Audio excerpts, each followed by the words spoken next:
पनवेल शहर जिल्हा काँग्रेस कमिटीच्या अध्यक्षपदी नियुक्तीनंतर सुरू झालेल्या वाद आणि कार्यकर्त्यांच्या नाराजीवर नवनियुक्त जिल्हाध्यक्षा श्रुती म्हात्रे यांनी पत्रकार आणि वृत्तवाहिन्यांशी बोलताना प्रथमच सविस्तर प्रतिक्रिया दिली आहे।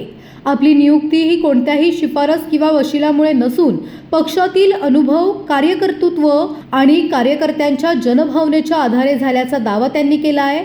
श्रुती म्हात्रे यांनी सांगितले की पनवेल तसेच उत्तर आणि दक्षिण रायगड जिल्हाध्यक्ष पदासाठी त्यांचे नाव चर्चेत होते। काँग्रेस पक्षाकडून तिन्ही ठिकाणांसाठी जिल्हाध्यक्ष पदाकरिता अर्ज प्रक्रिया जाहीरपणे राबवण्यात आली होती। काँग्रेसच्या राष्ट्रीय प्रवक्त्या डॉक्टर रागिणी नायक यांनी रायगड आणि पनवेल परिसरात निरीक्षण दौरे आणि इच्छुकांच्या मुलाखती घेतल्या होत्या।